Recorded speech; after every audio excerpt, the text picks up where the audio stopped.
even with a few little technical difficulties, like why isn't my little video playing music when I know there's music attached to that? Welcome, friends. It is so good to be here with you tonight for Friday night scrapbooking. Boy, do we have a lot of you already saying hello, and this is so exciting. So I just have to run through some of these guys. Marcia, Ramona, Sherry, Susan, Terry.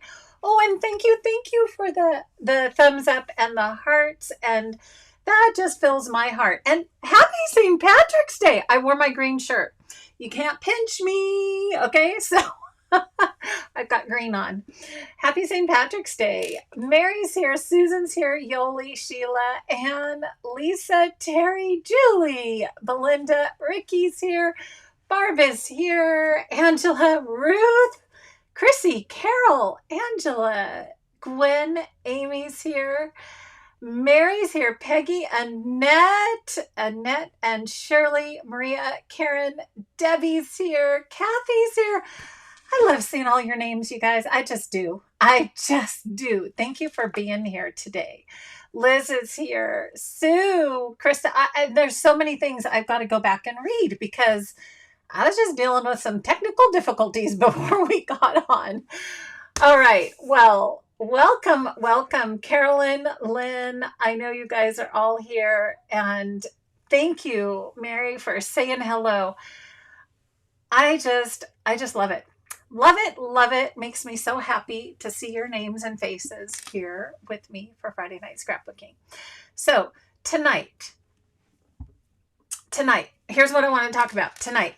We, and I have to say, one of my little gadgets is not working tonight. So I'm going to have to be clicking my computer. So I apologize in advance for that. Tonight, here's what I want to talk about.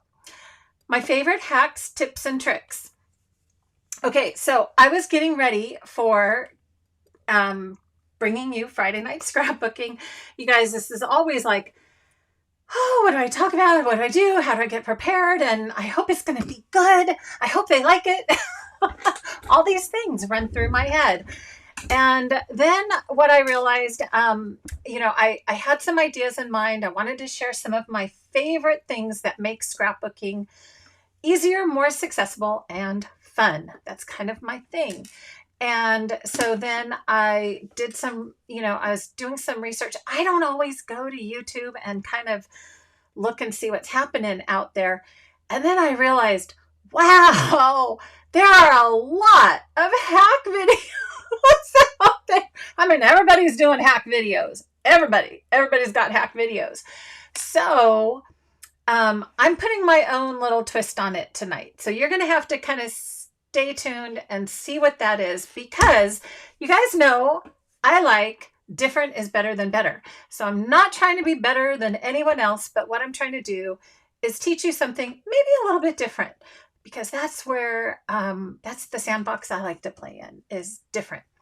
Okay, so good to see you guys. I just have to say that again. Thank you. Happy St. Patrick's Day. Hope you guys have your green. If not, I'm going to come pinch you. I'm going to pinch you. Okay. All right, you guys. It has been one of those weeks, let me tell you. There are some things that are brewing in the works that I can't wait to share with you a little bit. If you are new here, Judy, my sweetie, I love you. Thank you. I love everything you do. Thank you, Judy. If you're new here, say hello. Let me know that you're new. And this is how you can find me. So I'm here on YouTube and Facebook. As you know, I do live streams every 2 weeks. And that's kind of part of my thing, right? Is just being here, creating a community, being with you. I love doing that. You can also find me on Instagram at craft.some.joy. So if you like to see pictures and other kind of, things that pop into my head, you can follow me on Instagram. And I also want to just share a little bit of news and what's new. I started this last time. Do you guys remember? News and what's new.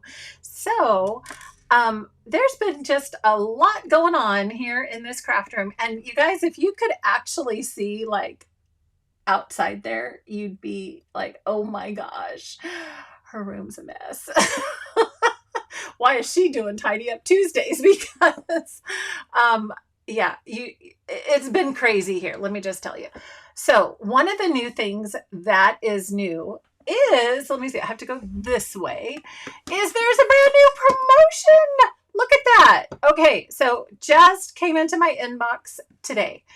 So there's going to be, last week was a preview Friday. We got to see the new farm things, right? On the Farm came last Friday, which we were able to order this week. Mine didn't come in time. It's going to be here tomorrow, of course. So I can't share that with you. But I do have a tip. One of my hacks actually has to deal with this one. So stay tuned for that, friends, because you're going to like it. All right. But there's a promotion that is happening starting Monday. So if you like free stuff and you have stuff to buy, then there's a promo for you. So there's going to be stickers, colorful card packs, like instead of just the plain white, there's going to be like rainbow cards and also a template. And so it's a buy get. So if you have things that you feel like you haven't, stocked up on or whatever, you haven't bought the new On the Farm kit yet, then this is a good deal. You can just check that out. So you can get your choice of free stuff. And who doesn't like free? It's always good to have free, right? Okay, so here's the thing, friends. Today, as I said, when I was getting ready for tonight, I was like, well, what is a hack? Huh? What is a hack? Interesting enough, I actually had to search for several definitions. So once I found like, oh my gosh, on YouTube, everybody wants to talk about hacks, right? Everybody wants to talk, oh, I got this hack, I got that hack. Everything's an amazing hack. And then I'm like, well, let me go find out what the definition is. And so, funny thing is the actual first definition is like hacking wood. Right? So that's one of the definitions. And so but the way we tend to use hack here on YouTube and, social media and stuff is a little different. And it's kind of more around the life hack. Oh, another definition is computer hackers. Well, we're not doing that today. Okay. We are doing really what we call life hacks. And so it's in this definition. I finally found the right definition. It's a tip, trick, or efficient method of doing or managing a day-to-day task or activity. So really what a hack is kind of like, what do we do? What can we do that makes things better, that makes things easier, that, kind of gives us that leg up on scrapbooking. So one of the things I just want to share, so that's what we're going to talk a little bit about today, is some of my favorites, but I'm putting that in a different framework for you tonight. Okay. Yes, it's Fry. Yay, Lorena. Yes. And Stacy's new from Massachusetts. Yay. Welcome. Welcome everyone who's new. It's great to see you. Okay. So where was I? Oh, we were talking about hacks. All right. So, oh yes. What I wanted to say too is that in the process of prepping for hacks, I also, like I said, I was seeing all these videos out there, all these people who have all these amazing ideas and things that you can do.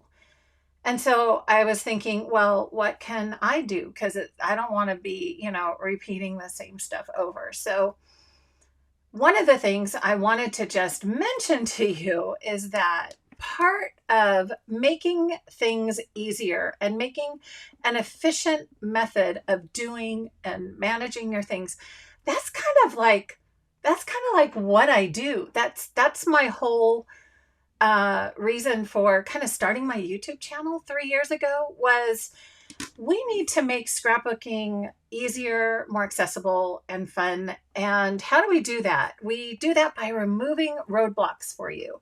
So that's kind of how I came up with my POP system, Progress on Projects. I know a lot of you are in my POP Facebook group. Love seeing all your posts and everything going on there.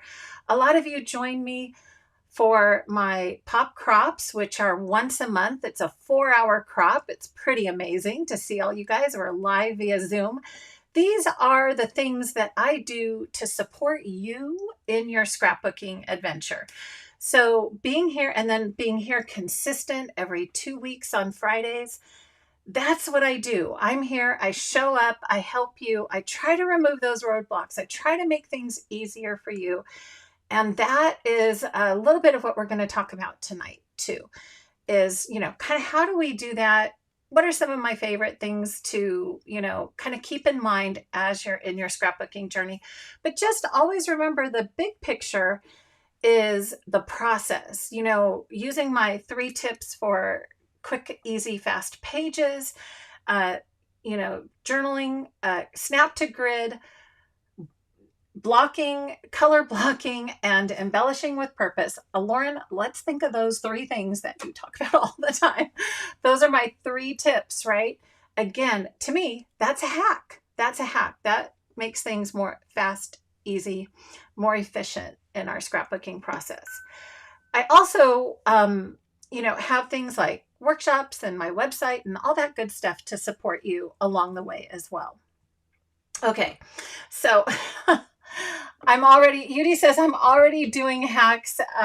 You call it pop. I know. That's kind of what I'm trying to say, Yudi. Thank you. Yes. That's my goal is really in the big picture, not just the little thing like, how can you make this border work harder for you?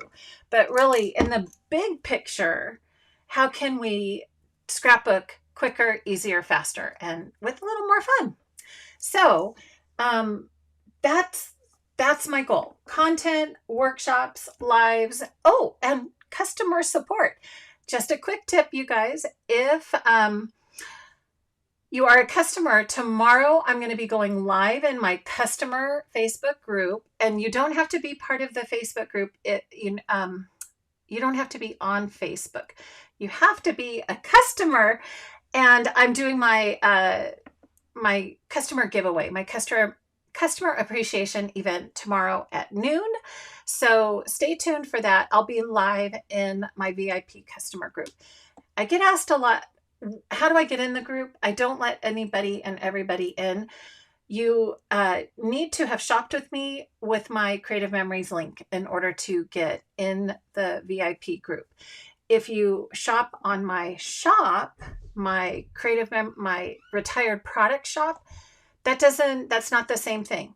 That's like just my website shop. But if you shop with my Creative Memories link, that gives me a different list, and that's who gets in my Facebook group. Okay, and so I do giveaways. I give away credits and products, and we just do fun stuff all the time in there every month. Okay, so let's get started with hacks. All right, are you guys ready? Sorry, I didn't understand that. Siri's not ready. Okay, so we're gonna start first. I'm gonna get back to my overhead, and I can see I gotta hook up my Mevo, my friends, my camera, because we're a little zoomed in here. Look, I even have green paper for St. Patrick's Day. One of the things I want to just mention as we're getting started. Okay. 1 second. Here we go. There we go. Oh, good. Annette. So thank you. Okay, good. I explained some stuff. All right. So one of the things I want to mention last week, yes, more technical, 2 weeks ago, last Friday night scrapbooking. Yes, I had more technical difficulties in that, but we got through it. We did a power layout, and then I got the most important Oh my gosh, I was going to write down who it was. I am so sorry. If you're here tonight, tell me that it was me. Say, it's me. It's me. It was me. Left a comment and said, I love the idea of power layouts in a vertical format. Why not use the sort and stash binder? Oh my gosh. Well, I talked about this on Tidy Up just after I did the live. But remember, so if you saw my power layouts 2 weeks ago, we talked about how you could use sleeves with the power layout boards. And then it's kind of like you're pre-planning your whole album just by flipping. And then I said, oh yeah, you could put it in a notebook, or you could use rings, or you could put it in the small pod. And then someone said, what about the sort and stash binder? And I'm like, oh my gosh, does that fit in there? It does. So talk about a beautiful hack. Here it is. This is another wonderful hack, tip, and trick for power sort. So can you guys see the visual impact? I love this. The visual impact of being able to go, okay, so now I can kind of know I made a few notes here. This is Valentine's Day, so this is going to be Valentine's layout. It's Adam's birthday, so this is going to be that. I still haven't included the memorabilia, which is why these look kind of sad in here. But, you could add in the fun stuff, which is why the pockets are so big. But what a great idea to use the binder, because remember we were talking about, oh, what if things fall out the top, right? Yeah, it was so obvious, Belinda, and I totally didn't even think of it. So then you zip it, right? So if you zip it, nothing's going to fall out, and your power layout is going to stay stashed in your sort and stash binder. So I just have to say, thank you. What a beautiful, wonderful thing. Because some notebooks, one, are not big enough for the 12 by 12 sleeves, and two, don't have a zipper. So there it is right there. We're giving the sort and stash binder some more love, and just thought I had to share that with you tonight. And I know I also talked a little bit about finishing my layout, but there are some exciting things coming that I had to spend some time on. And so I just didn't get a chance to finish my 2003 layout. All right. So one of those things is National Scrapbook Day, my friends. And just so you know, I have... Oh, whoops, hang on. It's coming. I have finished some of my National Scrapbook. Well, I finished my National Scrapbook Day collection for 2023. And it all started with my sketches as usual. And then it turned into some pages. So my National Scrapbook Day workshop is coming up. It's March 25th, I think. Should have had that day written down. And we are going to do 4 double page spreads. And so my National Scrapbook Day, we're going to get to, you get to join a private Facebook group. I'm going to go live. It is recorded. So you can watch and rewatch at your convenience. And then, but you can be there live with me. And I'm also thinking we should do like a Zoom pre-party and like just, hang out and say hi for a little bit before we start scrapping together. So I'm probably going to end up doing that too, where we can just go on maybe like an hour early, and we'll just hang out and say hello to everybody and see where everybody's from in the Facebook group. And then we will start scrapping together. So the way this works, so we're going to have, there's handouts that are going to be in the Facebook group with cutting guides. We're going to do all the cutting. I did have some people ask questions about that.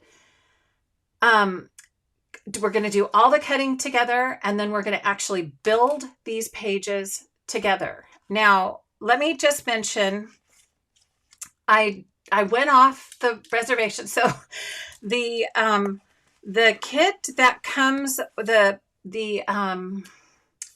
project recipe kit, we're not going to do that. Okay. And Mary got her bundle. Yes. So and Mary, so you know, the pack of layering embellishments that's in that bundle is pretty awesome. So this whole collection, I should just say, is kind of based on my newfound fun fetish, which is layering shapes. And so if you've been in my Scrap Some Joy shop, you know I've added a bunch of layering shapes. And I don't want to give too many pieces away, but like say here, you can kind of see this banner, this stitched banner, you get that in my bonus bundle. So there is on my Scrap Some Joy shop a bonus bundle where you get a free lemon power simple sleeve.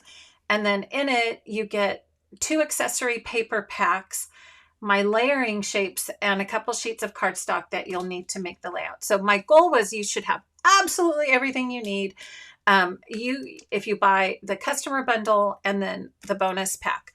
So I know this is a little confusing to people. I just kind of needed to explain that again.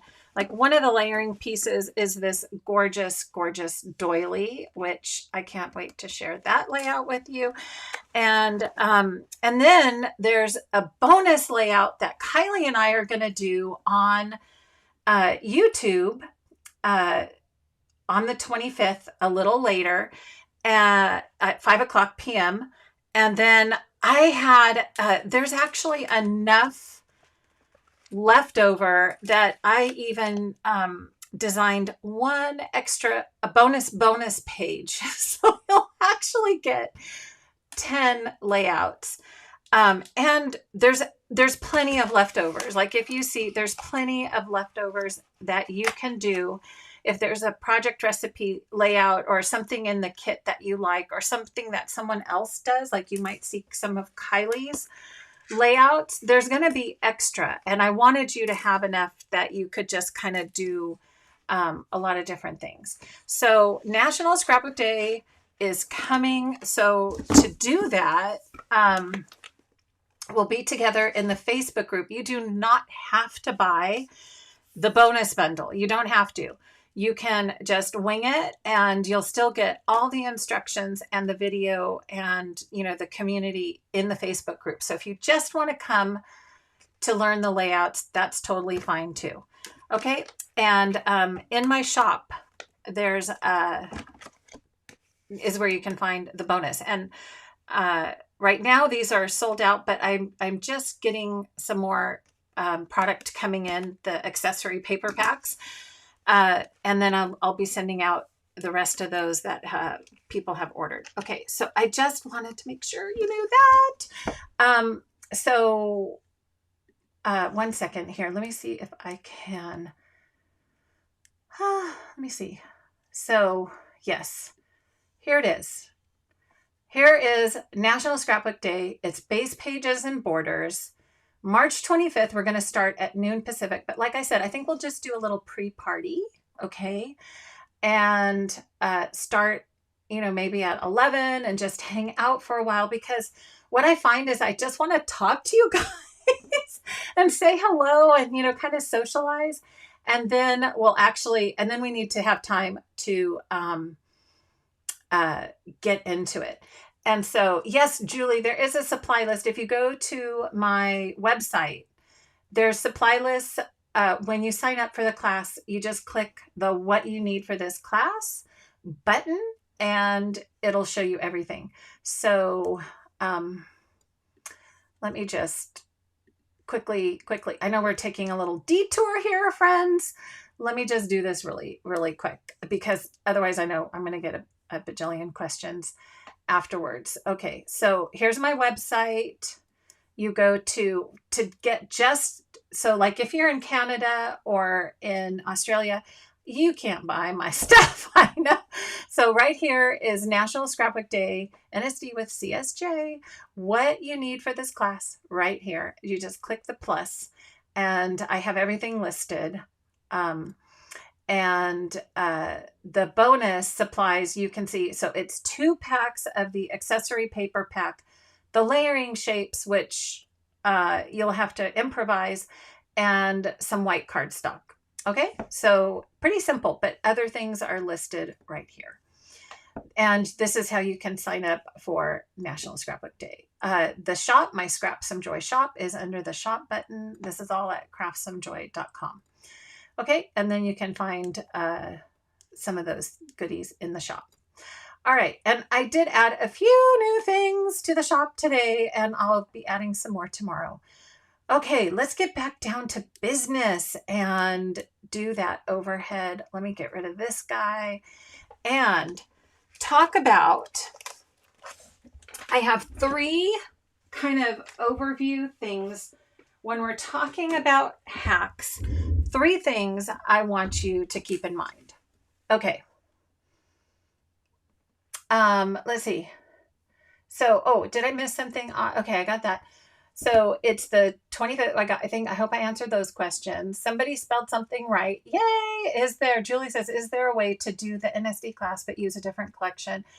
If we're not feeling the lemons, of course, Julie, you know that. So you'll get my full handouts and you just substitute all that in, right? So if you don't, here's the thing. I wasn't feeling tons of lemons, so I kind of downplayed the lemons in my handouts, in my pages. There's itty bitty little strips, but I'm using it more for like the sunshine, happy, kind of things like that. And definitely, you don't have to use. I mean, last year when I saw what people did with my layouts for National Scrapbook Day, that you were using other collections, oh my gosh, it blew me away. It was so fun to see all of that. So Barb says, can we still get the shapes? Would it be here in time for next weekend? Yes. So we're working on getting all of that. Hopefully everything's going to go out on Monday or Tuesday, and then that should get it to even East Coasters by Friday, hopefully. Okay, so my goal is, and the thing is too, remember, it is live, but if we're missing like one little thing, you can always add that in, and it's recorded. Okay, so just remember, it's recorded. So you can watch and rewatch. All right, my first hack for you, I just want to share, is hack number 1. 12 by 12 is just a number. Okay, so remember that. 12 by 12 is just a number. And in the scrapbooking world, we've really come to rely on that number, haven't we? 12 by 12. Our 12 by 12 pages. And let me grab this. Everything is kind of in a format that we are just so used to thinking within the confines of 12 by 12. So one of the first things I want you to do is kind of, so these are like general thinking about hacks. A little something different today. So what I want you to do is think outside the confines of this 12 by 12. So what do I mean by that? Well, there's a lot of different ways. I'm trying to see if I can not have so many shadows, but it looks like I've got shadows. So when we are working on a 12 by 12 page, this is kind of how we started, right? We thought everything has to fit within the confines of this 12 by 12 page. But in reality, there are so many hacks, so many tips and tricks that you can do to expand a 12 by 12 page. And one of the things that I shared a long time ago, and let's see if you guys remember this. And oh yes, oh Carrie says 12 is a magic number in website design, right? Okay, this is a ridiculously large album. But way back I shared one of my I think it's like fun and clever ways to fun and clever things you can do for your scrapbooks or something like that. And one of the things I shared was how you can actually create more than 12 by 12. Do you see? So the idea is 12 by 12 is not always the end number. It's scrapbooking is just math, right? So you got to get used to the math. So think beyond your 12 by 12 page. This one was, the video goes over it, but basically you can just take a spare page, maybe something that you can cover up. I measured this so that her picture, her 8 by 10 picture would fit on here. And then you can just use some strong adhesive and score it, again, using our trimmer to score it.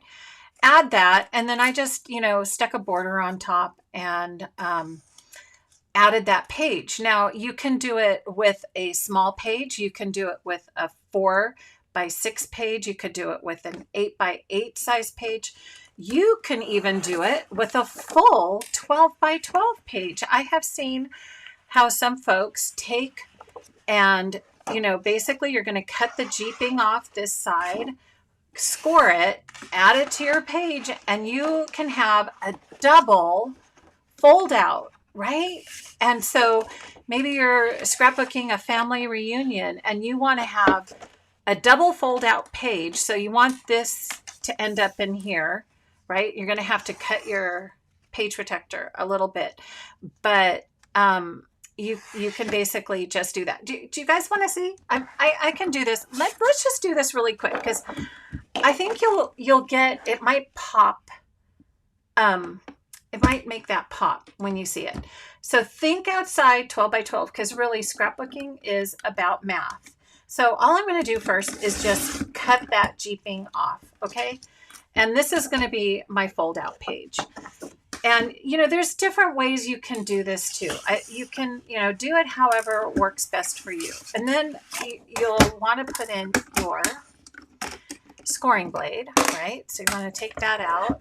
Let's find this orange scoring blade. Pop this in.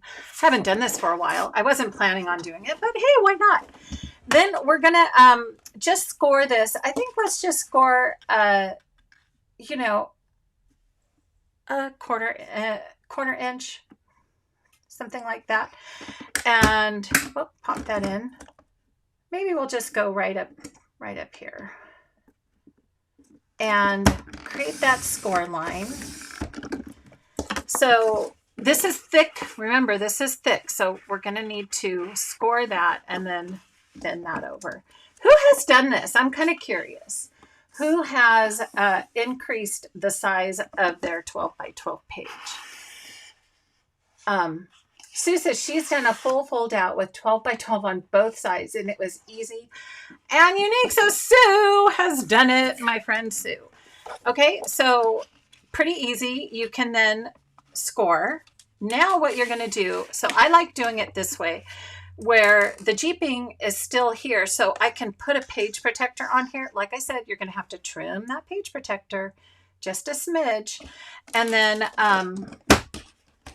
then you can, so this is not going to be a true 12 by 12.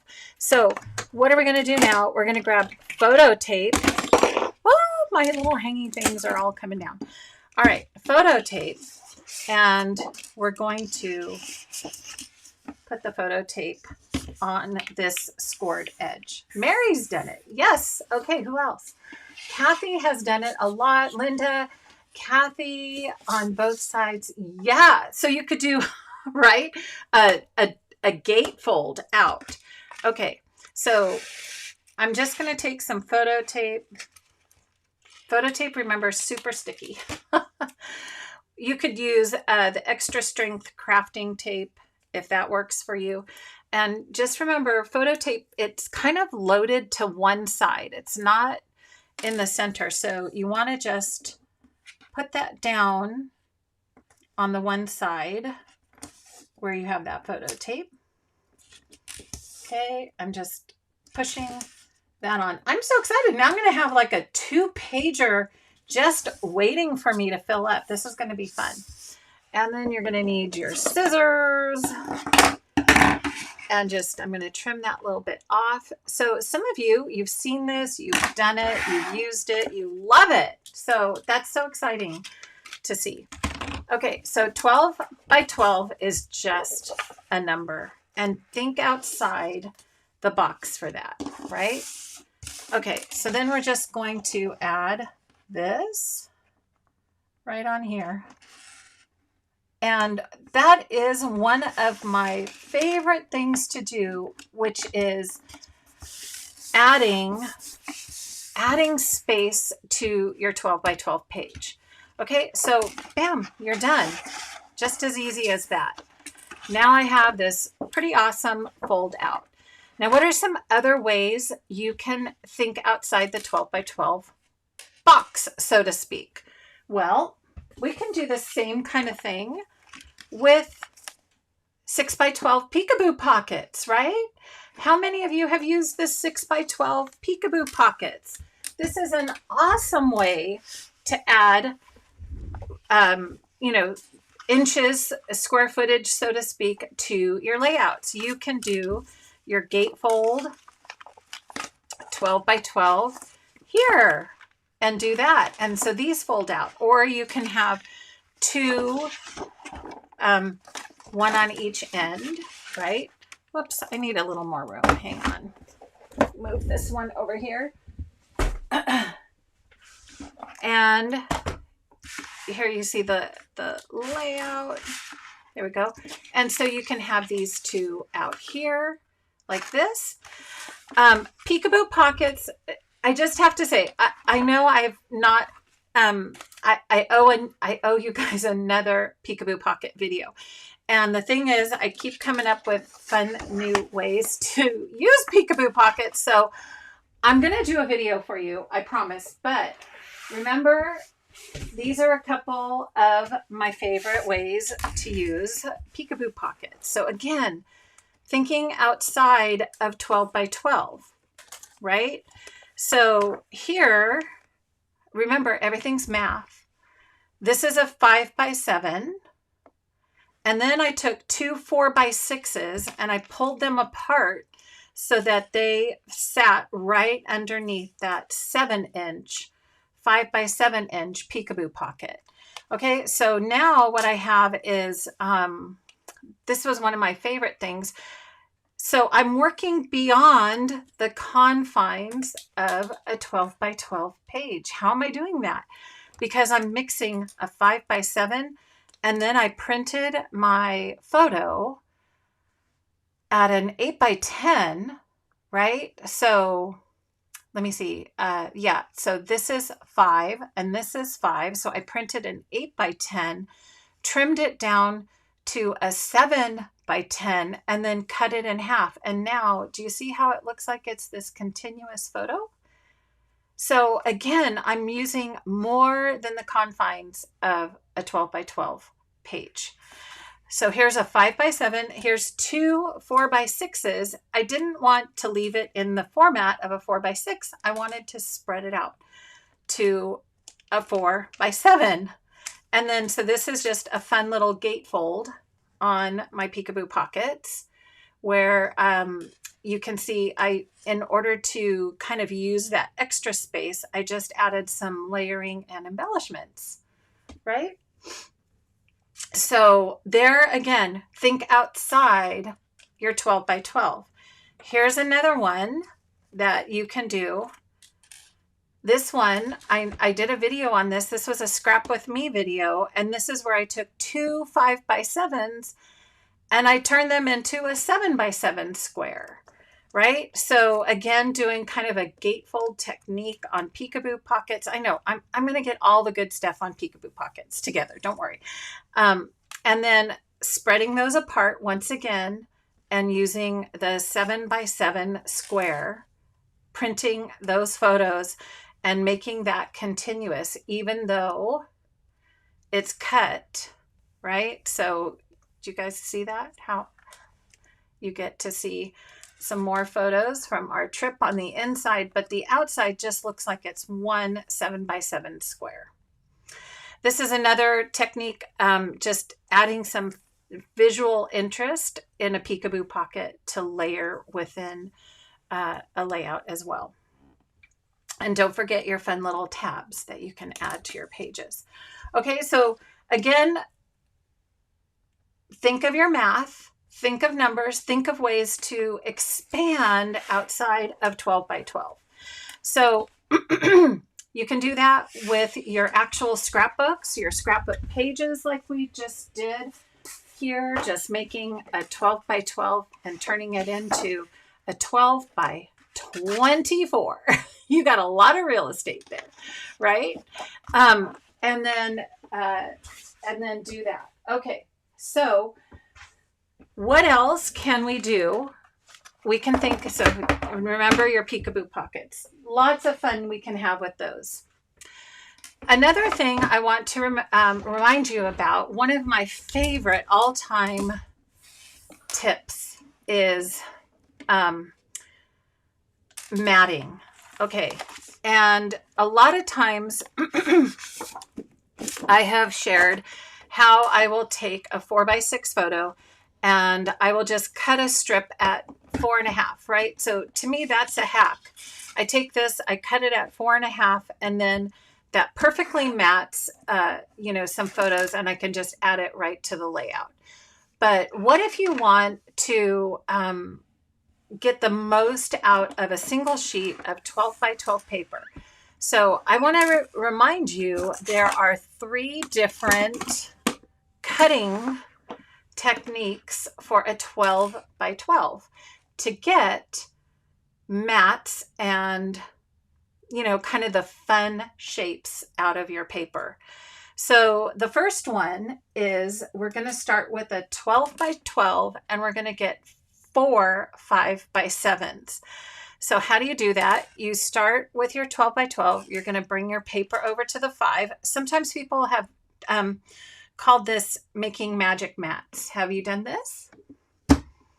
Magic mats. So we're going to take, and I have my scoring blade in here.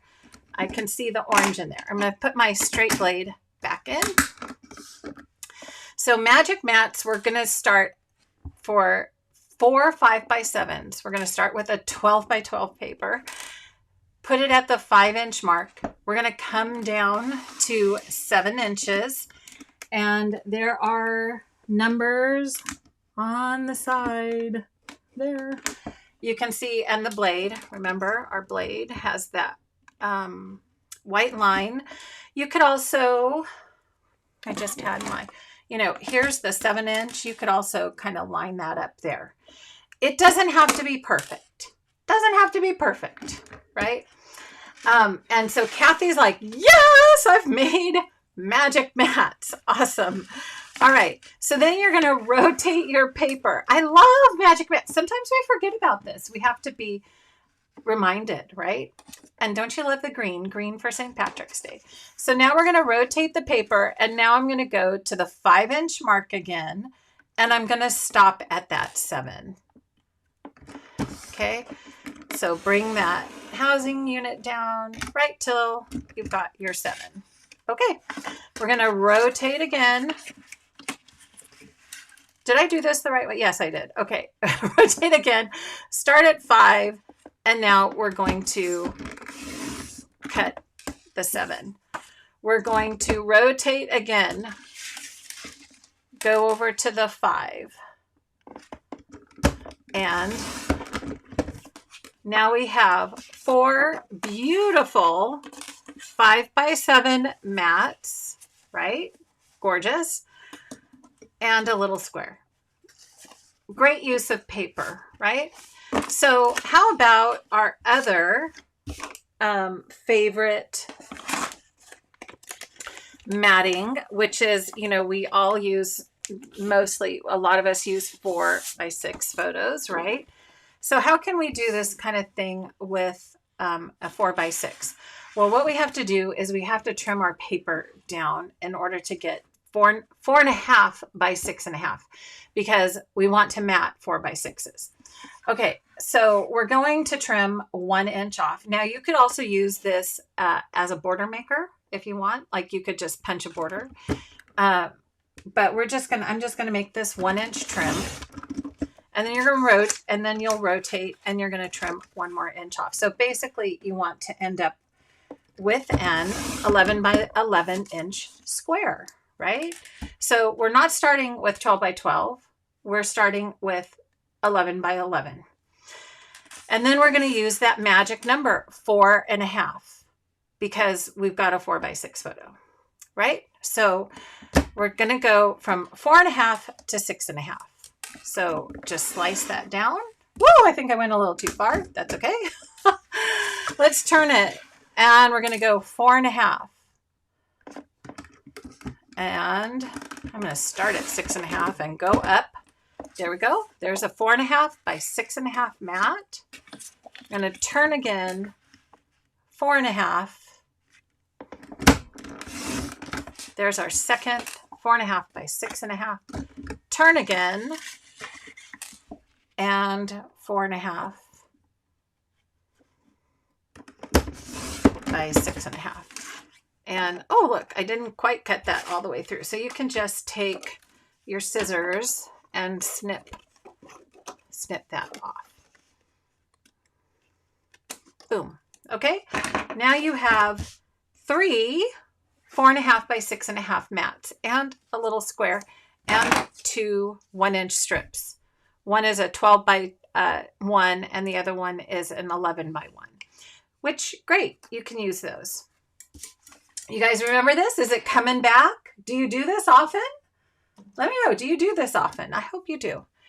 The third one is, it's something a little different. Now, this one is, if you like 8 by, okay, so I'm a square lover. I love squares.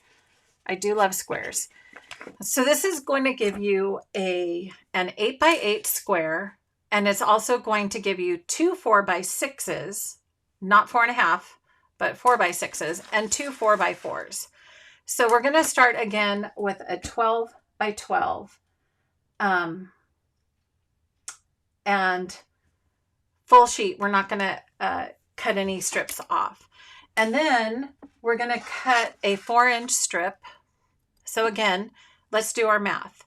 4 plus 8 is 12, right? So we're going to cut a 4 inch strip off. And then we're going to take this and we're going to cut this in half at 6 inches. Okay, and now we have 2 4x6s. Then we're going to take our next piece and we're going to trim this. I'm going to have to bring my arm out to 8 inches. Okay. And now we're going to have a beautiful 8 by 8 square. And then we can take this last 4 by 8 inch piece, and we're going to trim this into 2 4x4s. Now, if you've seen, kind of the way I love to scrapbook, these are perfect for layering on a scrapbook page, right? Because, let me grab that page. Again, we're using math. You can do a couple 4x4s. You can grab the 4x6 and add those in here. You can go sideways. You basically make your beautiful layout based on your little pre-cut squares. Then you ask, well, but Lauren, my pictures are 4x6. Well, you just trim that ½ inch off your pictures, and then you have, the least waste for your paper. And you can also have a pretty awesome 8 by 8 mat, which would work really well for that little 5x7 technique I just shared with you. Remember, using the 5x7 Peekaboo Pockets? So if you need an 8 by 8 square, there you have it. So those are 3 different cutting methods to help you get the most out of your paper and some really good usable shapes. Okay, so the other tips I also want to remind you about. One second, I've got to grab a couple things. Is one sec here.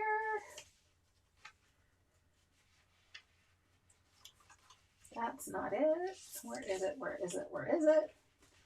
Not here. Okay, I thought I had the example, but I'm not. I don't have the example. Okay. I think I put it somewhere else. Two other tips I have for you when working with paper and 12 by 12. One is what I want to just share as what I love to do, which is mitered corners. So whenever you have a paper, so let me just, I have some of this extra National Scrapbook Day paper. Let's see here. Get another pretty color here. Okay, now say I want to make kind of a layered frame. Again, we're working with layers and math for our pages, and that I just want that little edge to show. Well, yeah, I could take a full sheet of 12 by 12 paper and, maybe gut the center and then use that to layer my paper. And that would work. And I'd have kind of this interior cut.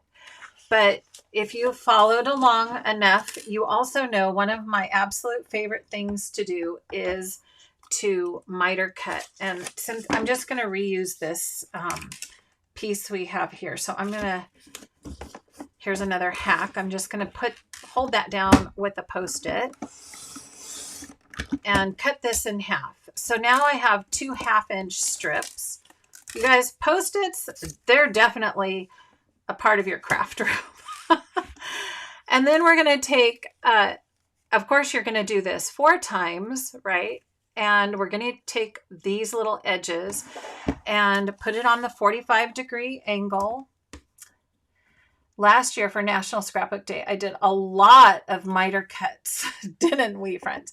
Okay, so the top corner goes on that top dotted line. I kind of like to press down and then get that really nice sharp angle. And now I have this edge, this mitered edge again.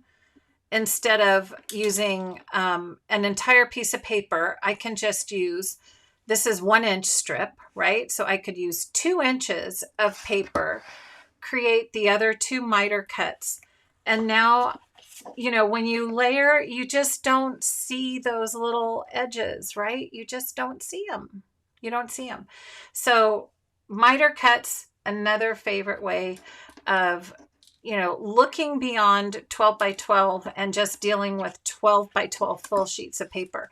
How can we cut things so that we can use them in different ways? So miter cuts, and you guys also know if there's a miter cut, there also is a welding in the future for you as well. So if you want to, let's say, take some of this paper that you don't have full sheets of, and you want to get the most out of your paper. One of my favorite things to do is use tape chips to weld. So you're just going to you can take strips of your leftover paper. Okay, so let's see, like this. We're going to grab our tape chips. I know you guys have seen me do this, but again, just so it's all in one place, all my favorite hacks. Take this, just add some little strips, and then you don't have to waste any paper whatsoever, right? So now I've just taken 2 strips of paper and I've made a 12 by 11 sheet, because when I flip that over, that's welded and easy to use. So then I could just lay a border strip on top of here, or I can add another piece of paper. I could weld that on there, and then boom, you've got a 12 by 12 paper pieced together with tape chips. You guys, these are just such a favorite, tape chips. Okay, so thinking outside the 12 by 12. That is my tip number 1. Let's go on. Do I have any questions? Let's see. Post-it notes. Yeah, I mean, you got to have the Post-it notes for all those things, for all the things. Okay, so let's move beyond scrapbook pages and paper and all of that to my hack tip number 2. Okay, and that is, don't be fooled by your tools.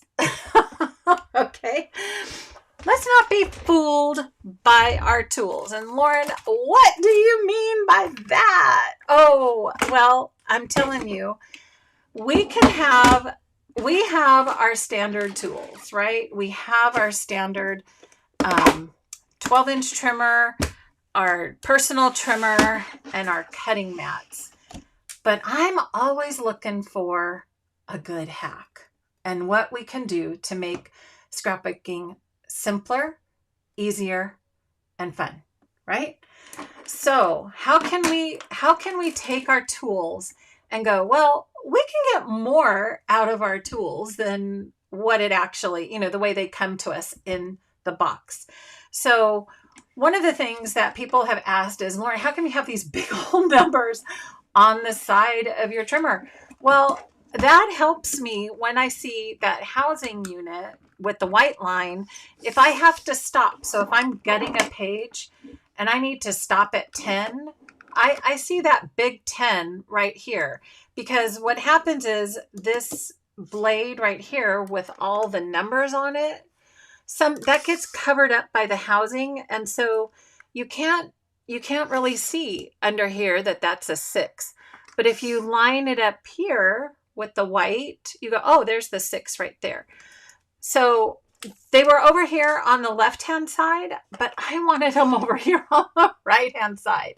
So always think like, what can I do? How can I make this tool work more than the way it comes from me in the box? So this was one of my favorite tips, is to add numbers so that it makes it easier. Primarily, I use this for when I'm gutting paper and I need to cut the center out of something, and that just helps me see. The other one that people, there's a lot of different ways you can do this. This is another huge time saver, and let's just say space saver. So can you see that I have my little piece of tape right here on the edge? And it's harder to see, but there's a little dot right underneath that 6. And so what I did is, instead of always bringing out this 6-inch arm, which sometimes gets, like right now it's getting in the way, I created a little measurement off the edge of the trimmer, right? So I'm sure you guys have seen that a lot of folks have talked about how to do this. You can do it with paper, you can do it with tape. I decided to use a piece of let's see, what do you call it? Labeling tape, with my little P-Touch machine. So the one that I use is the Brother, and I've talked about this guy before. I love this little labeling machine primarily for the one reason is that it has a plug-in cord and I never have to deal with batteries, because I always had the problem when I wanted to make a label, I had to go find batteries. So I bought the one that has a plug. So it's always ready to go. So you can print out just a little number 6 or whatever, you can, different fonts, whatever, on your little piece of labeling tape. And then you can use that to basically extend your platform. So how do you do that? And this is why again, Lauren, you've got the number 6 here. Yes, we do. And also, just so you know, the edge of the trimmer is 5.5, right? So if you line things up right here to the edge of your trimmer, that's 5.5. But 6 is just, in fact, I'm thinking I may want to redo this to 6 and 6.5 because, right, we usually cut 6.5-inch mats, right? So I have actually been thinking I want to do 6 and then a 6.5, 6.5. So I'll have to rework that. But this is what you can do. And I'm going to show you how to do it on the personal trimmer because we need this too, right? On here.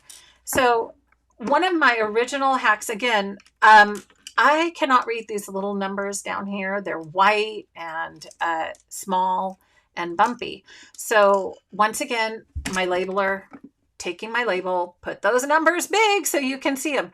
The other thing that happened with the personal trimmer is they stopped like at 4.5 inches, and I sometimes want to cut a 5-inch. So once again, just took labeling tape, made just a dotted line. Then you grab your ruler, which I threw on the ground over here. Measure from your blade, right? And then just line that up. So now I can take a piece of paper, and if I want a 5-inch strip, no, that's not going to fit. That's an 8x8. Let's just grab one of these. So if I want a 5-inch, and sometimes I like to trim my photos to 5 inches. So I use this a lot when I'm trimming photos with my personal trimmer. So I just line it right up, if you can see that, where those dotted lines are. And then I can have that nice 5-inch trim. So, but yeah, sometimes we want to do a 6-inch trim or even 6.5. So let's just take a look. What the main thing when you're making one of these little doodads is that you want to have some extra tape, and I use the clear tape, right? So take this, and we're going to peel off the one side and just kind of get that started. So this is, you can see, this is just clear. And then you're also you want that number kind of floating in the center because you need space over here and space over here. So now we're going to take the ruler, right?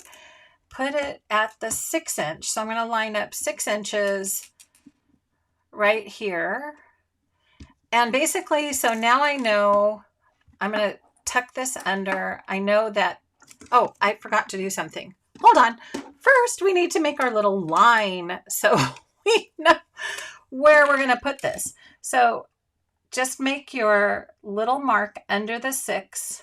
And if you want to use a ruler, you could do this also. You could make it at the top and the bottom if that works for you. Just maybe you could use a Sharpie, or this is one of the Zig fabric color pens. This becomes permanent. It's a little wet right now, but it will become permanent. Okay, so there I have my little line where the 6 is. Okay, now let's try that again. And then you could do the same thing. Like, actually, let's try it. Let's do 6. Let's do 6.5 too. So let's see. Let's try that. Here's 6.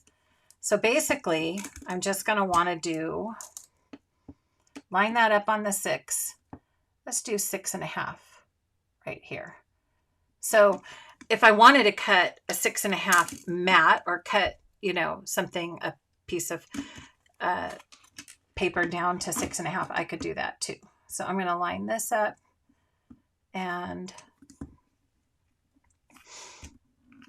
you could put 6.5, you could print 6.5 with your label maker, but I'm just going to know that this is 6.5 right there.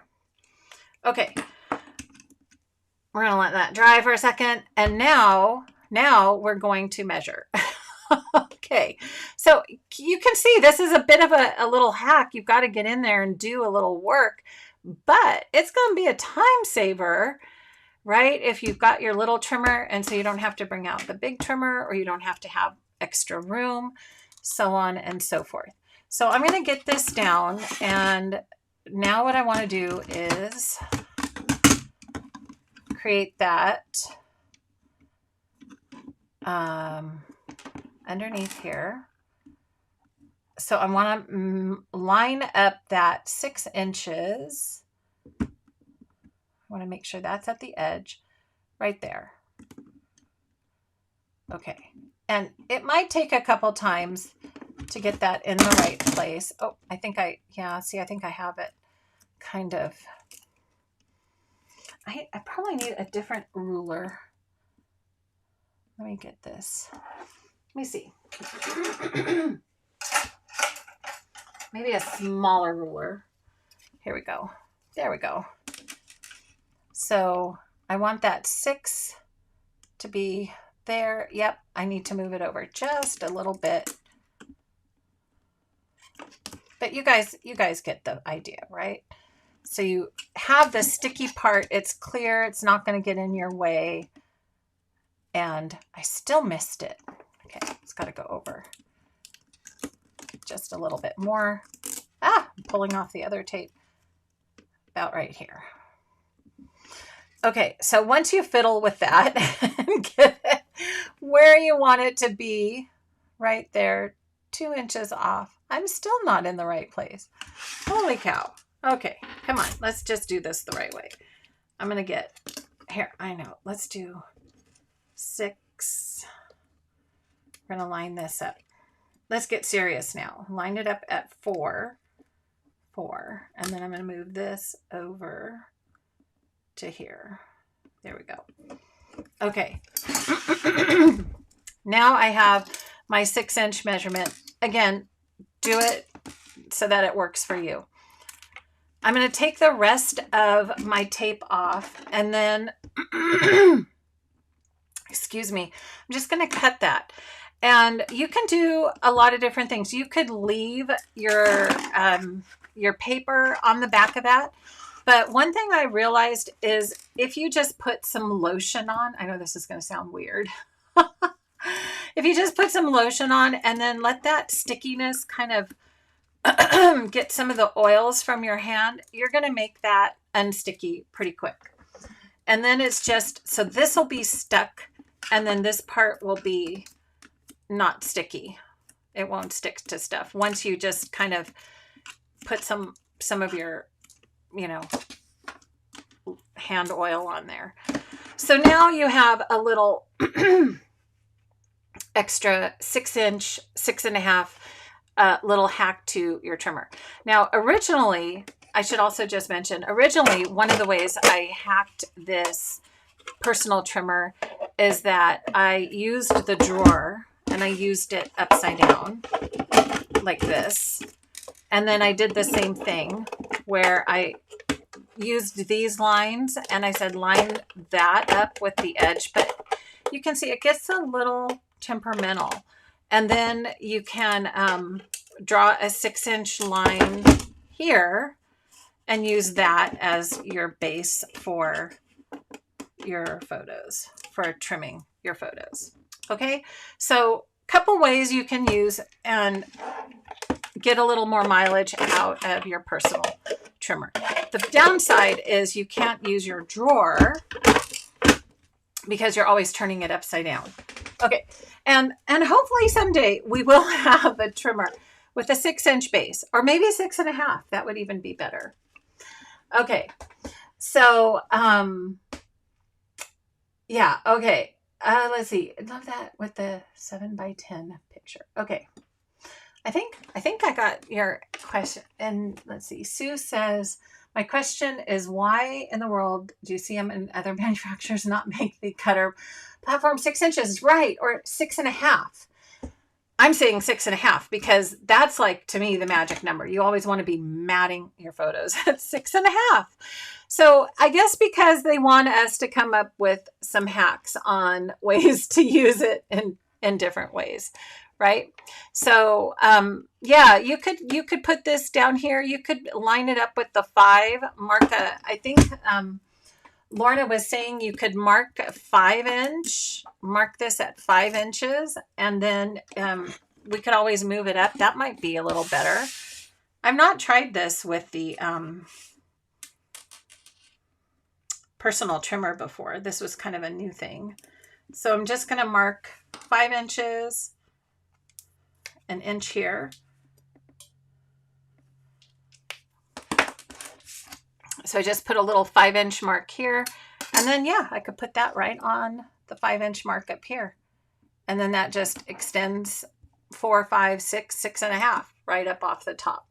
So whatever works for you. You might like it for a while. You might rip it off after a while. So just remember, you can tools can be more than just tools. Now, there's one other hack that I want to share with the tools as well. And a lot of you have probably seen, using there's a lot of ways to make rings and borders with punches using the jumbo circle. And there's a lot of videos already out there. I'm not going to kind of go through and belabor all of that, but you do want to mark your jumbo circle pattern so that you have coordinates, right? So you can have your different marks for starting and finishing your circles. One of the things I was realizing, and I think I talked about this a while back, was when I was using my mat, my cutting mat, is say I wanted to use a 30-degree line. Well, the line doesn't go all the way over there. So when I put my jumbo circle pattern on here, and I have paper, I can't see the paper, right? The paper covers. And let me just grab this so you know what I mean. So I'm cutting a circle. It's a 12 by 12 paper, and I can't see those lines. I can't see the 30 degrees. I can see these. These are extended. So what can we do about that? Well, ta-da! Jelly rolls, my favorite.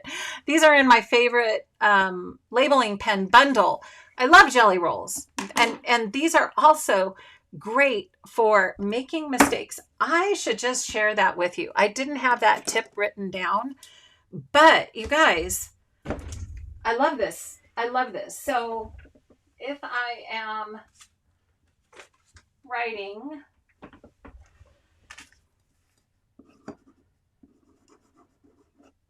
and I want to, hold on. And I want to go, oh shoot, that shouldn't be there. You can take, I just grabbed a new one. Let me make sure it's working. It's good. Sometimes you have to go through, make sure your jellies are good. This is the 8. I think I'm going to bump up to the 10. They're different. I have an 8 and a 10. Okay, yeah. And then you just take that white jelly roll. These are Sakura brand, right?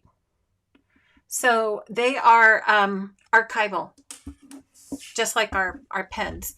Do you see how it kind of erased? Right in there. Can you see it? So I just took that white pen. Of course, this only works on white cardstock. You could probably try finding Sakuras that are different colors as well. This is one of my favorite ways of helping, like those random things, like you thought it was a J and it was supposed to be an H or whatever. You went down instead of up in your handwriting. So love the jelly rolls for that. And for the hack to your mat. So if you can see, and I've had this on here for a while, it's actually kind of worn off. But what I did is I took my jelly roll and I extended all of the degree lines on my mat. Oops, now I'm too close. Here we go.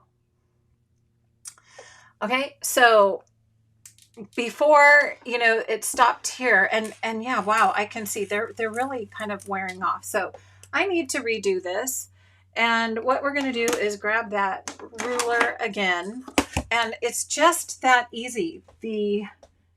So you can see these wear off after a while. And I think I'm going to go back to the 8. The 8.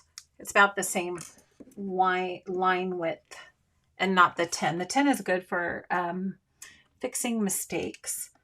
I'm going to make sure this is right, lined up. Oops. And am I going? Let me get that marking again.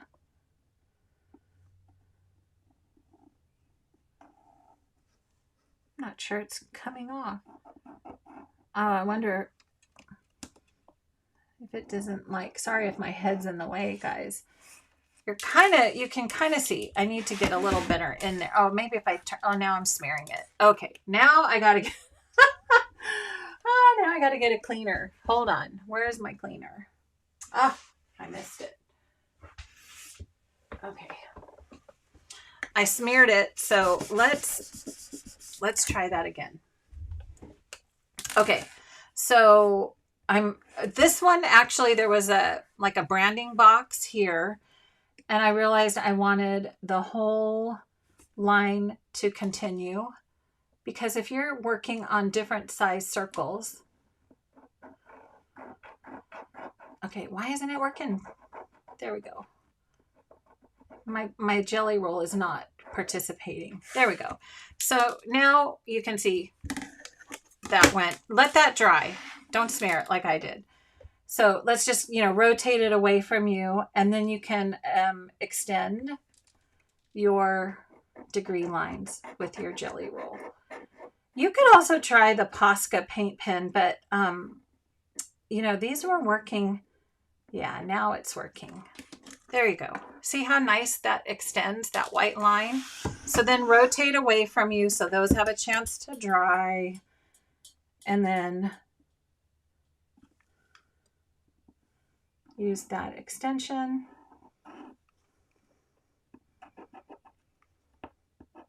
You guys get it, right? This one's not. Okay. I'm watching you. Why aren't you working? It might be I have some oil on the mat or something from using it. There we go.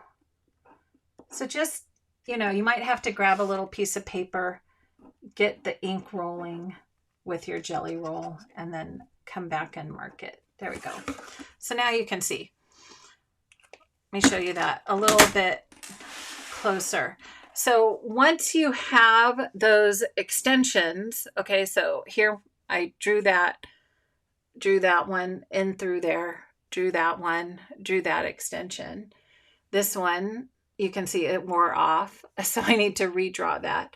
So once you have those and they're all marked, you can see then how easy you can use your jumbo circle, and those are all, that 30 degree is going to be all the way off, so you know exactly you know, where you can mark your paper if you're doing those circle things for your layouts.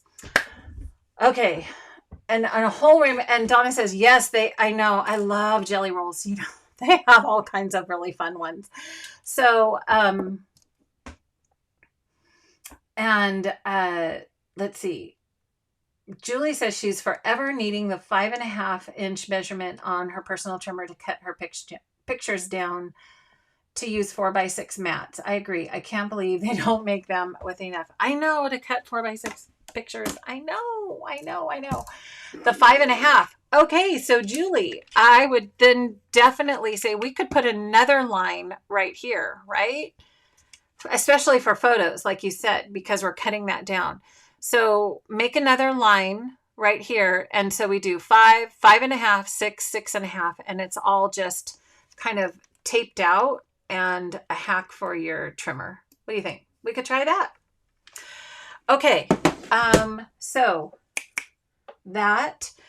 One other thing I just want to share with you quickly, if I can find it. I meant to grab this.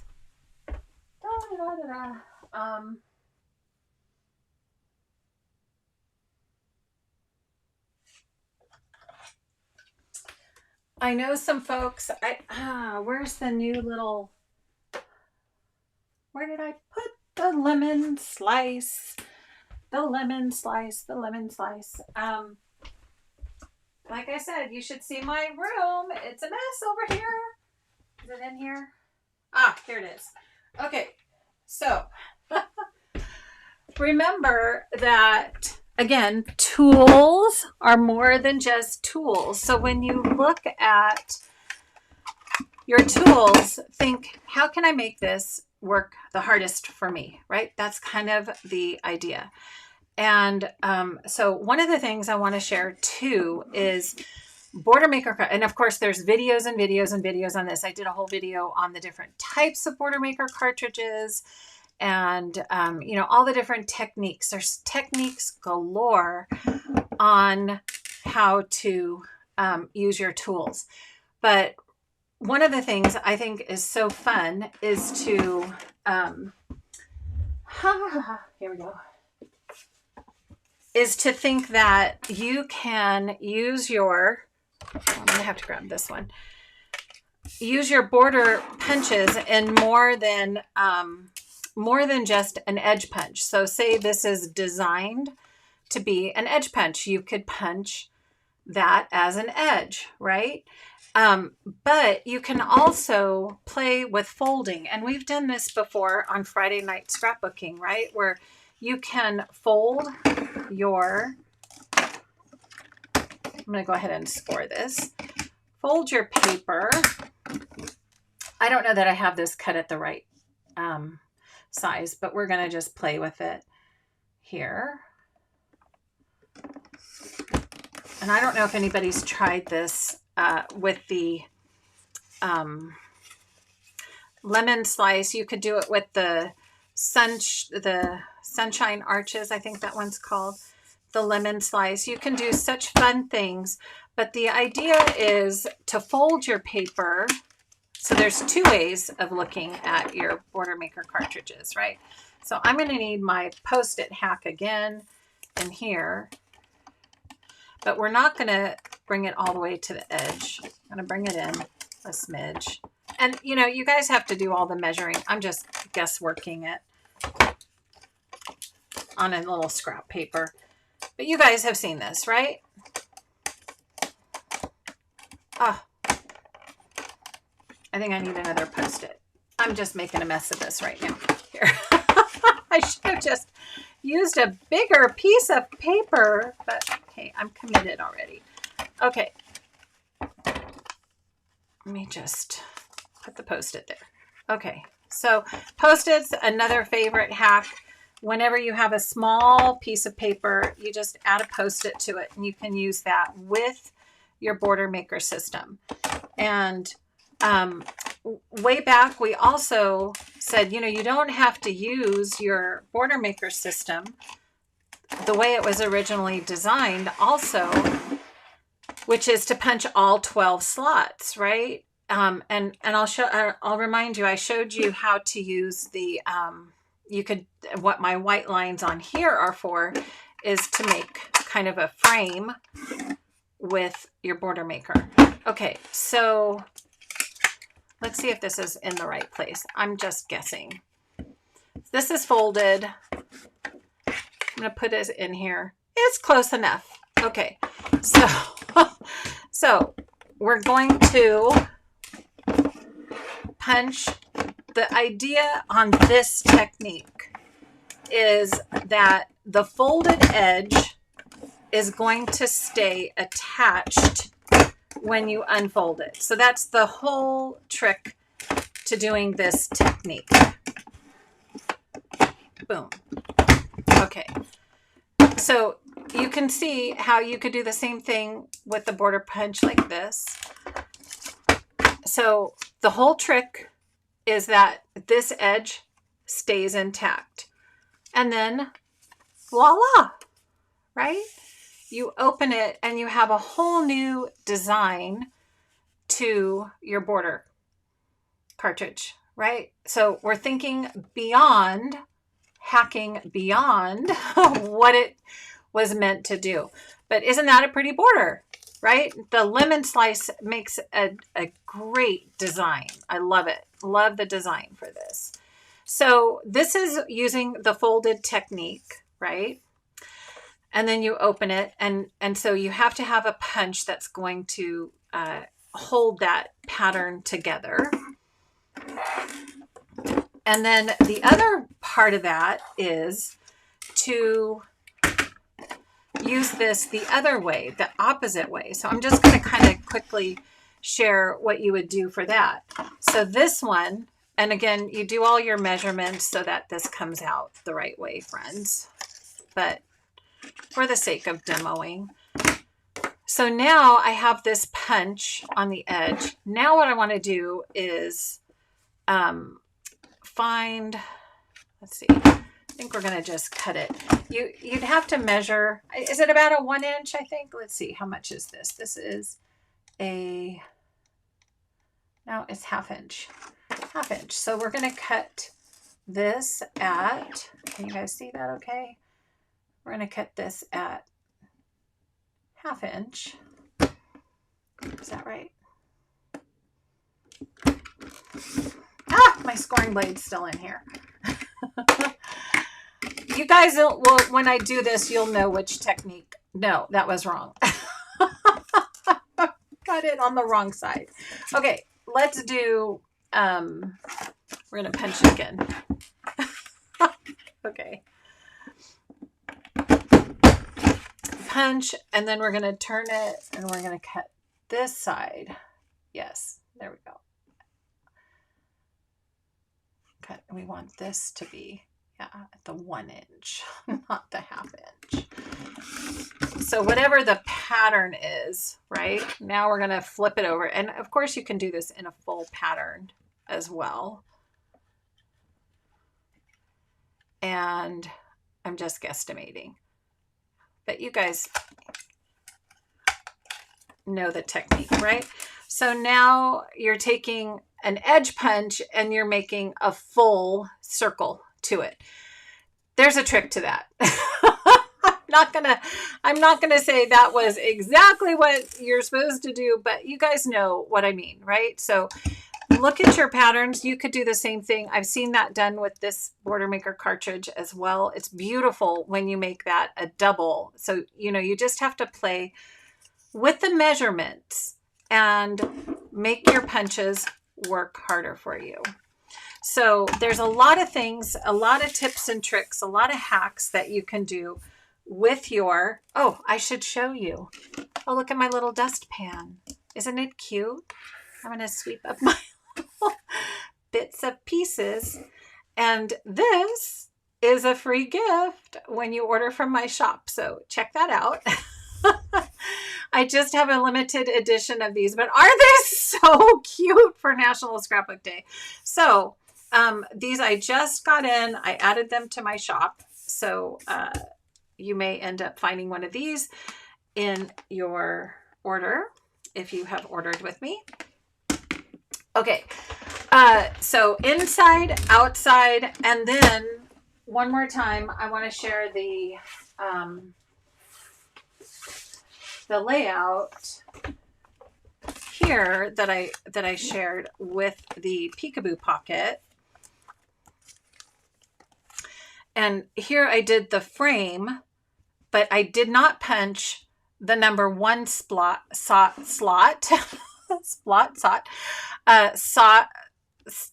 Space with the border cartridge. In other words, I didn't punch the first one or the last one, and I lined my paper up within the white lines and then just punched 2, 4, 6, 8, and 10, right? Those, but not the 2 outer ones. And then you can get this really fun frame for your border cartridges. So just because a tool says you have to, you know, it or looks like you have to use it one way, my tip, my overall hack again, is that you don't want to be fooled by your tools. Okay?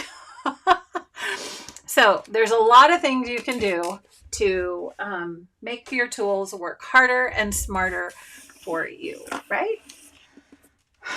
And, I should also say, if you're watching this video on replay, like after the live or even, during a live chat,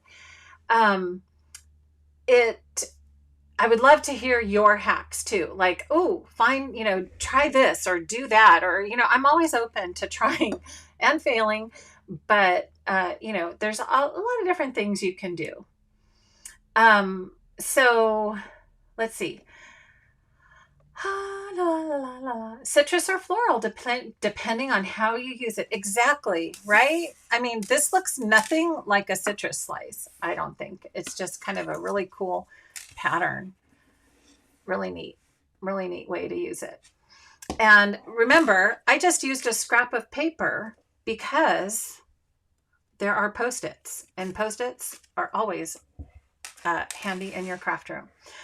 Okay, so last tip, I want to move on. This one's going to be fun. You guys, gone is not always gone. Okay. Lauren, what do you mean by that? What do you mean gone is not always gone? Gone is gone. All right. I had to do this. I had to kind of shift gears and think of how can I weave this in to Friday night scrapbooking for you guys? Because as you know, On the Farm was our latest collection, right? And some of you may know that, may have heard there was an embellishment pack that went with On the Farm, but it wasn't available to purchase. I don't know why. I don't know why they did that. It was only available for advisors. Sigh. That's all I have to say is sigh. And this is what the embellishment pack looked like. Little did we know, I got one order in with, they gave us a limit of 20. So I did one order and I got 20 of these. And then they were gone. They were gone within 40 minutes, just gone. And then our CEO said, sorry, but not sorry. We're not going to reorder them. So too bad if you didn't get any. Okay. And I looked at that, and I mean, I want to say, I don't know if Angie's here, but one of my team members said, Lauren, I literally came in from riding my tractor to place an order and they were gone. And I got like, Angie, I will give you one of my 20 because my heart goes out to you. You are truly a farm girl. But this was a fun collection, right? So, my disappointment, and I don't know, I didn't buy them, you guys. It wasn't me. I got my 20 and that was it. I don't know the size of these. That's the only drawback I'm going to have, but gone does not mean gone. Why? Because as you guys know, I like to challenge you to think outside the box and to make your own. So let's DIY our own On the Farm embellishments, because gone does not mean gone. How about that? Lauren? Okay, you guys know me. You guys know me. Now, here's the thing, Angel, I'm going to teach you how to make your own. This is what I'm saying. Gone does not mean gone. How do we make our own? Because these little cuties are in the digital kit. Yes, it's a little more work. Yes, it's a headache. Yes, but there's some really cool, fun features that you can do when you go digital. And I've talked about this. My buddy Carrie and I have done lives together where we've pushed you to take a look at Cricut Design Space, look at the print and cut feature. But today I am going to keep it so simple. And we're not going to do Cricut or Silhouette. We're just going to do how do we get these fun little embellishments into our hands, into our hot little hands. And it's with this. Okay? We're going to fussy cut. All right. So, and I'm going to share how to do this. So what we're going to do is we are going to make our own on the farm embellishments. Now, what's the good thing about learning this process? Learning how to DIY your own embellishments. Well, you can make as many as you want. No problem. You can copy. I mean, it's digital. You can do as many of these as you want. You can make it big. You can make it small. You can make it layered. You can do whatever you want. You can make a border. You can make not a border. Now, if I was working in a Silhouette Studio or Cricut Design Space, you could have the machine cut this for you. But you guys, did that take very long? No, it didn't take very long. You can also fussy cut.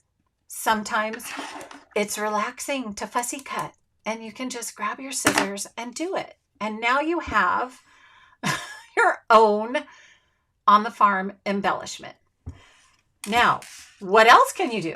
You can make journal boxes. Okay, can you guys see the dot grid? Is that cute? Isn't that cute? Look at the dot grid. Layers, repeat, not just one little hay bale, but I put 3 little hay bales on there. Not just one fence, I put 2 fences and a little barn. And then I put the dot grid behind it so that I could journal on it. How about this one? This one has on the farm. And this was not even in the embellishment set. This is a sticker, but it's in the digital kit. So now look at little tiny on the farm versus a big on the farm. Gone does not always mean gone. Okay? Look at that cute little chicken coop. And again, I put the dot grid behind it. So now that's a journaling card. So how do we do it? Okay, Deb, are you here? My friend, Debbie Klein, are you here? What am I going to say next? How are we going to make these fun little embellishments? How are we going to do it? Gone does not mean gone in Lauren's vocabulary. That's right, Sandy. Old school. We're going to use scissors. And Mary says she does a lot of fussy cutting with her stamps. Yeah, because sometimes we don't have dies or different things or a brother scan and cut to help us out.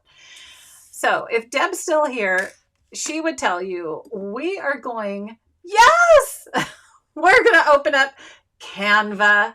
We're going to open up Canva, my friends. Okay, so let me grab it, get it open for you, and take a look. Deb, did you? Yes, go to Canva. Yes, Cheryl, yes, exactly. Okay, see, I'm training you guys. I'm training you. You got to think outside of the box. Okay, gone does not mean gone. Here is Canva. What is Canva? Lauren's talked about Canva before. Canva.com. Love this program. It is a free program. So how do we get this, make these cute little embellishments? There's a bunch of different ways. You can do it. I just put these together. It literally took me 10 minutes to do this, friends. Really. Okay. So first thing, step 1, you go to your favorite CM Advisors website. And I sure hope that might be me. Okay. And you sign in. But whoever your favorite CM advisor is, make sure you see their photo up here in the corner. And then you're going to go to create digital photo albums. And then you're going to go to digital artwork. Once you click on that, you are going to see all the beautiful collections that Creative Memories comes up with. And yes, the ones that they sell out of. Like, how about Good Eats and Treats? Can you buy that on the website anymore? No. How about digital burlap and lace? Can you buy that on the website anymore? No. But does gone mean gone? No. Okay, I'm getting silly, you guys. So you want to grab the kit. Long story short, you want to grab the kit, add it to your cart, pay for it.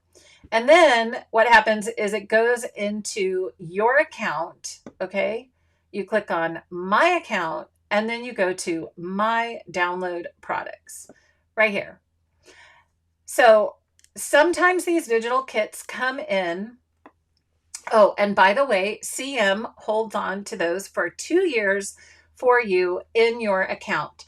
So if it's been more than 2 years, friends, you need to find a place to put it. Again, this is digital organization, so you need to make a folder, put it on a hard drive, put it wherever, and get it out of your account so that they are saved somewhere, not just in your Creative Memories account. So sometimes these come in 3 different layers, 3 different downloads, and they come in as zip files, as you can see.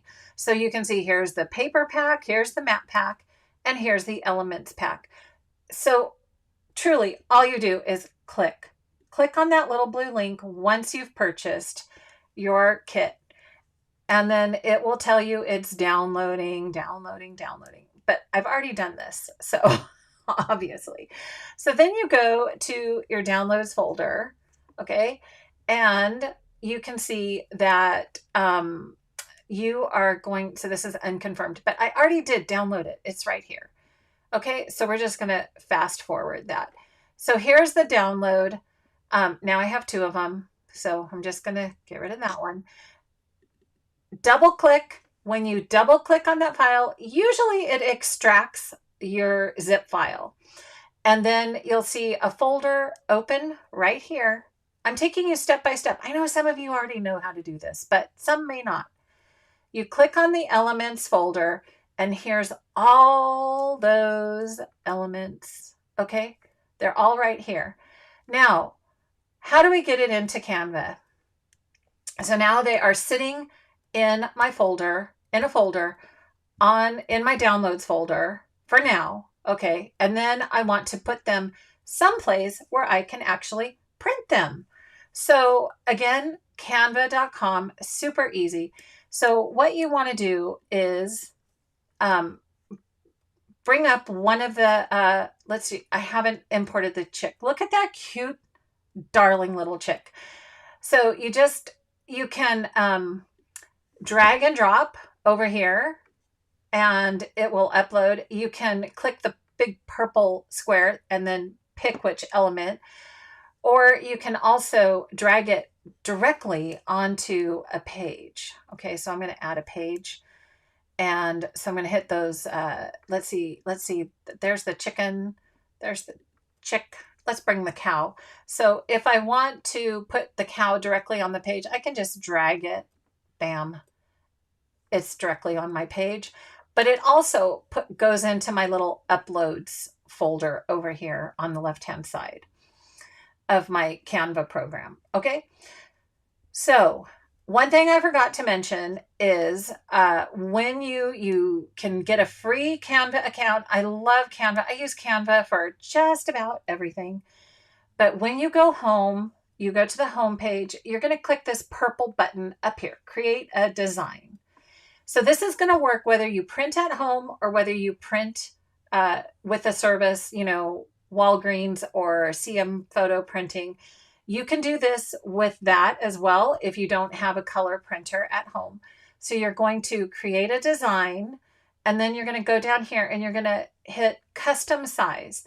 So let's just talk in 4:6 format, okay? 4:6, but actually it's width, height. You first want to change pixels to inches. Okay, make sure you change pixels to inches because you do not want to work in pixels. And then you're going to just type in, 6x4. And then it brings up a whole new screen and it's like, here's your canvas. Here's a 6x4. Look at that. Now you have all this fun thing to do. So if I wanted to go find those uploads that I just did, I just hit the uploads button over here on the left-hand side. And then you can just simply click. Let's make something with the tractor. Darn, isn't that cute? Isn't that tractor just too cute, right? And maybe what we want to do is we want to make two tractors, like it's a double tractor. I don't know if they have these, and we just want to show the backside and make it look like it's, I don't know, but that something like that. I don't know if that's a thing. I'm not a farm girl. Okay, but you can see digital. There's just so many things you can manipulate and have some fun with. So I think what I'm going to do is actually, you just have to play. You have to learn the program. I'm not going to go through all the details, but look how cute. That is cute, isn't it? I think that's just really cute. And then what I did is I uploaded my dot grid. So on my website, I have the digital custom designed journal cards. You can't see it because it's a clear background, but it's this thing right here. And I'm just going to click on that. That's that little dot grid. And then you double click and you can set that image as the background. So now, can you guys see that? I have that darling dot grid in the background of this darling little tractor. So now I could print this and I have the cutest little journal card with a tractor on it. And it's a double tractor, which you couldn't even get an embellishment for in the first place. Okay. Now, how do we get this into our hands? That's the next question. You want to hit this share button up here, and it's going to ask you some questions. You always have to remember to answer the questions in the right way, okay? And what you want to do is you want to download this, and they're going to ask you, well, what kind of file type do you want to download it as? I would always suggest a PNG file. You could also, if you're going to print at like CM or Walgreens or something like that, you can choose the JPEG option as well. Okay, and then I'm going to use a PNG. It's just a little higher resolution. Okay, so click that, and then if you get the upgraded Canva account, which I have, you can also ask it for, you can, there's some other special features, but I use it so much. I do have the paid account for Canva. You don't have to have it, but that's transparent if you want. Download, bam, that's it. You're just waiting for your image to download. It's going to go into your downloads folder. Okay, so now I have an untitled design because I forgot to title it, but it's right here. And now I can double click. It's going to bring that up. And now I can go to my print control panel, choose which printer I want it to print on. So I'm going to choose Canon Crafter printer. I'm going to say this is a 4x6. I'm not going to say borderless, and I want it to scale to fit. And that way I know that whole image is going to be on there. And then I'm just going to hit print. So it's 4x6, got a Canon 1. Okay. This is just plain white cardstock. You could also put matte photo paper in here and you're going to get a lot more rich colors, beautiful colors, and so on. But going back to the previous page, let's see, this one, I just dropped all of these just different images in here. Again, you don't have to be limited to how many wheels you want. If you want to make 8 wheels, you can print 8 wheels and cut those. You can print on the farm big, on the farm small, do whatever you want. There's the cow too. You could print that cow and he's pretty darn cute. Okay, so let me come back to you. And now I can I can see your questions. Sorry, I wasn't able to see any questions. So what do we have? Ta-da!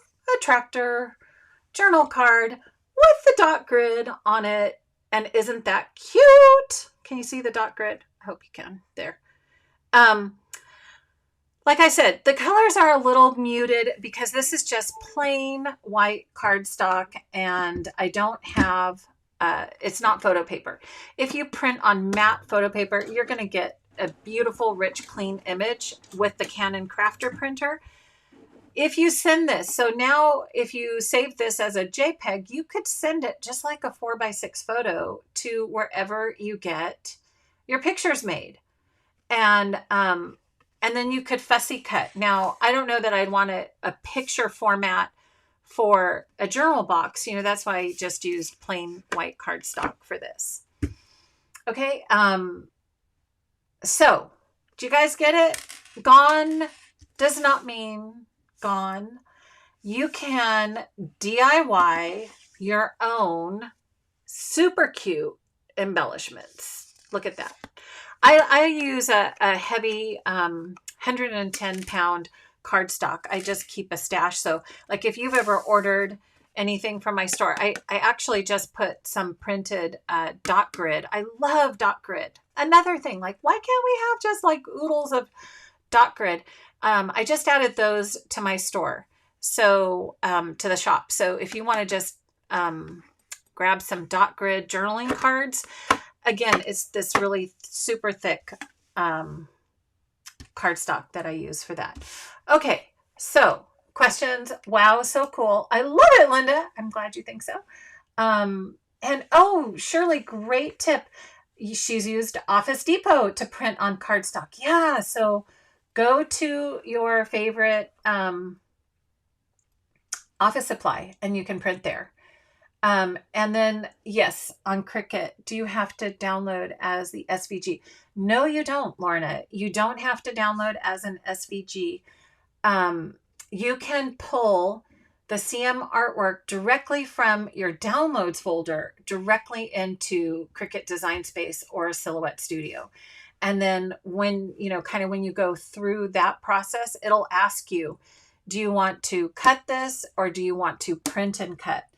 And it'll prompt you how to save those. And then so you can basically have a 12x12 format for printing and cutting. And then, you know, it will auto detect all the edges of this, which is super nice, right? Okay. All right. All right. So you guys get to see the beginning to the end. Add the hay bales to the tractor. Oh, Chris, that's such a cute idea. Okay, hold on. Now I have to go back and do that. So, oh, look. Yeah, so the hay bales, you can come in. Ma'am, yes. And look at how cute would that be. I don't know. Is that about the right size? I can't tell. And then to arrange, you just double click on this, hit arrange, the arrange button, and then you can send backwards. So now it'll be inside the little tractor. Isn't that cute? And then if you want to copy it, hold down your Option key, and then you can just add those in there. Oops, sorry, wrong, grabbed the wrong thing. But yeah, let's grab that hay bale. Maybe there's 2 bales in the back and 1. Let's put another one in there. Oops. Sorry, I grabbed the wrong thing again. There we go. So yeah, that's what is so fun about digital. You can play and play and play. So I should have printed it with the hay bales in it. Hey, you could even do another one. Wouldn't it be cute? You could, oh, not that one. Sorry. Okay, now see, I layered those behind it. Look at, let's do 3 because, you know, I love my 3s. How about that? Is that more like a true working tractor? You're loading hay bales all over, right? So yeah, you could just go to town with it. I love playing with digital. Isn't that fun? Oh, I forgot to share. Hold on. I was playing and you guys couldn't see it. Yeah, thank you. Now, Cheryl, yeah. I can't see what you're doing. I'm sorry, friends. Buzz! Thank you, Mary. Okay, so what I was doing, I was just adding some hay bales to the tractor. I can't see the chat when I'm in this screen. Thank you, Carrie. Now I'm sharing.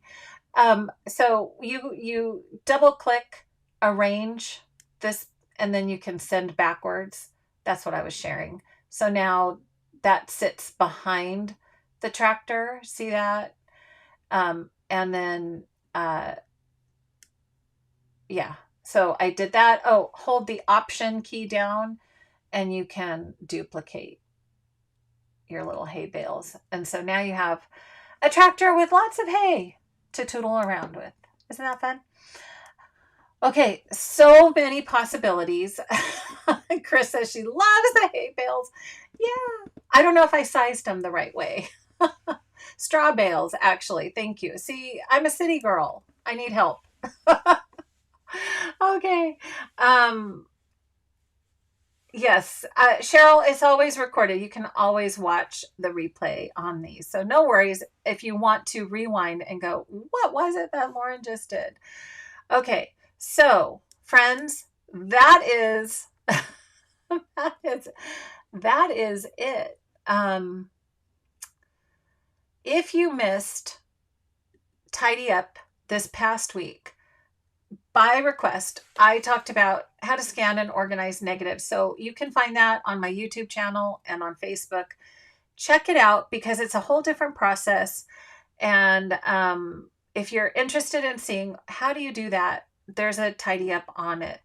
I think this coming Tuesday, I may need to actually tidy up my craft room. So, that's coming up too. My next pop crop is April 14th. Just so you know, mark your calendars. It's the second Saturday of every month for 4 hours. And we talked about something fun for at Pop Crop this last Saturday, and we started. We always have these fun conversations, and we're like, "Oh, what if we did?" I just opened up randomly a Zoom meeting, and then you guys could just come and crop together. Like I wouldn't necessarily moderate it, or whatever. We could have to work out all the details. And then someone came up with, "Oh yeah, we could call it a drop-in pop." So, my goal is to create a community for all of you because I love the fact that we're all over the world, all over the United States, and we can come together and share our love for scrapbooking and learning and how we do things that, make our life easier, but also how we can DIY stuff, how we can learn, how we can challenge ourselves to do more. So, and Courtney says, I've convinced her to buy her first digital kit. Okay. I'm telling you, it's pretty fun and pretty easy, but you can see, just look how cute that is. So I don't even have my on the farm yet, but I have a digital embellishment. I have an embellishment ready to go. And you can just see how fun, how easy it is to just DIY. And gone does not always mean gone, right? All right. So, did you hear April 15th is the next prop? Is that right? Did I make the wrong date, Debbie? It's the second Saturday of the month. I'm sorry if I had the date wrong. I was trying to hurry today. Second Saturday of April. Okay. Just mark your calendar. Second Saturday of April. It's on my website. Okay. So yeah. Oh, wait. What did Jean say? Ooh, thanks for the tip, Jean. Jean, what did you say? Wait until Monday. Oh, yes. There's a promo on digital. Yes. Thank you for reminding me. There's a promo on digital. So if you liked this, wait till Monday. Don't get it yet. I know you might want to play with it this weekend, but wait till Monday because you can get free digital paper. Remember all of those shades of Polar Lights and shades of Happy Hauntings? They put that into a digital kit for us, and we can get it free on Monday if you buy more digital kits. So, good tip. Thank you for that reminder. Awesome. All right, friends, we did a marathon session today. We need to go. It's been 2 hours. So enjoy the rest of your evening. Thank you so much for sharing your support by your thumbs up and your hearts and your love and just being here tonight. And remember that a hack really is a tip and a tip and trick to make our scrapbooking more accessible and fun. And so I hope you've learned or just got maybe reminded of a few things tonight about how we can do that in our scrapbooking process. Thanks so much again. And until I see you next time, I have some exciting news coming. I have a special guest coming next month from here on YouTube. And I'm just so excited. I have to get things nailed down, but a friend from up north is going to be a guest here on Friday Night Scrapbooking, and just some other things. So stay tuned. There's a lot more coming, and we'll see you next time. But until then, I hope you take time to craft your joy. All right, friends, see you soon, and bye for now.